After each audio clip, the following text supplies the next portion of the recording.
Nietzsche warned that the moment you celebrate your success out loud, you hand your enemies the map to destroy you. 1. The setup. There's a rule the successful rarely say out loud. Break it, and you'll watch support quietly evaporate. Friendships go cold, opportunities dry up, and you won't understand why. Friedrich Nietzsche spent his life studying this pattern, not through mysticism, but through psychology. He watched how people react when someone near them rises. He gave a name to the quiet resentment that festers in people who feel small next to another's success. Ressentiment.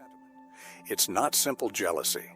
It's a slow-building resentment that hides behind smiles, compliments, and even friendship, because the person feeling it often can't admit it, even to themselves. Stay with me, because this idea will change how you look at the people around you.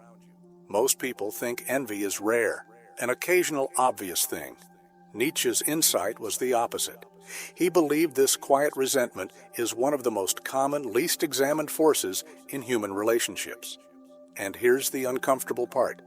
The closer someone is to you, the more room there is for it to grow.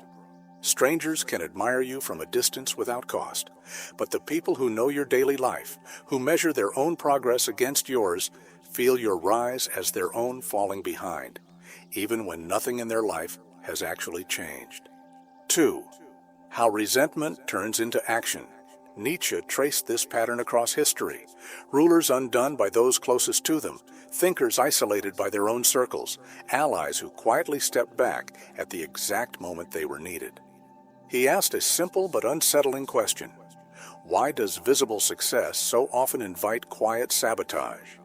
Part of his answer lives in what he called the will to power, the idea that every person carries a basic drive to grow, to matter, to feel capable and strong. It's not inherently sinister.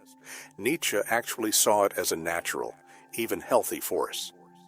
But when someone nearby rises and you feel your own sense of power shrink in comparison, that drive can curdle into something else, a need to see the other person brought back down to size, so your own position feels secure again.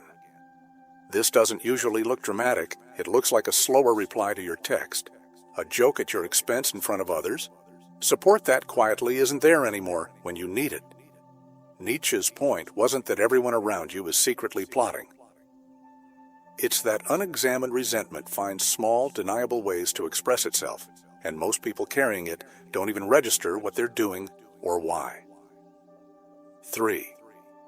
What celebrating loudly actually reveals.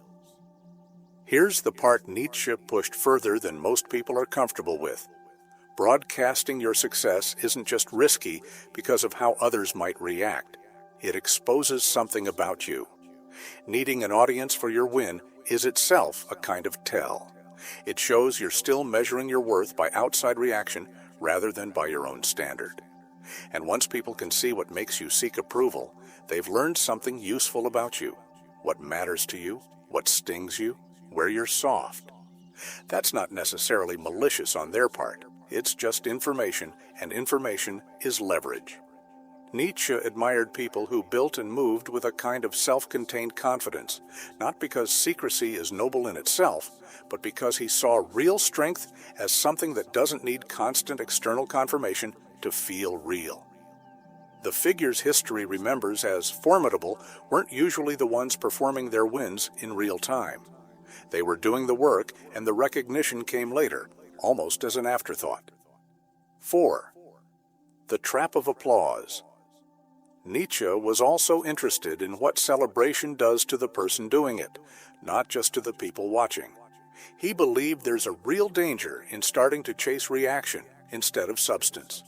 Once applause becomes the goal, your internal compass, the thing that pushed you to build in the first place, starts to weaken. You stop asking, "Is this good by my own standard?" and start asking, "Did that get a reaction?" The problem is that applause is a currency that devalues fast. Attention moves on. The crowd that was impressed by you yesterday is already looking at someone else today. If your sense of achievement is tied to that attention, you're building your foundation on something that was never stable to begin with. This connects to one of Nietzsche's deeper concerns, the idea of becoming what he called an autonomous person, someone whose values and drive come from within, rather than someone who needs a crowd to feel real. He thought most people never get there, because sitting with your own judgment of yourself, without outside noise, is uncomfortable.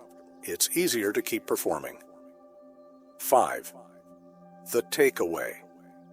So what would Nietzsche actually suggest, stripped of mysticism?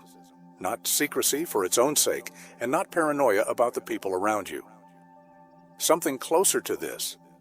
Let your standards come from inside, not from the reaction of a crowd. Do the work before you talk about the work. Notice when you're sharing something because it's meaningful to you, versus sharing it because you need someone else to confirm it's real. None of this means never celebrate or never tell anyone good news. Nietzsche wasn't arguing for isolation. He was arguing against building your entire sense of self on applause, because applause is temporary, and other people's reactions to your rise are not always what they seem on the surface. The strongest people aren't necessarily the quietest. They're the ones who don't need the noise to know what they've built is real. Rise at your own pace. Let the work carry its own weight, and save the loudest celebration for the moments only you fully understand the cost of. True strength doesn't need an audience. Build in silence, rise on your own terms, and let your work speak when words no longer need to. That's the real power. If this made you think differently, hit like and subscribe for more insights like this. It truly helps the channel grow.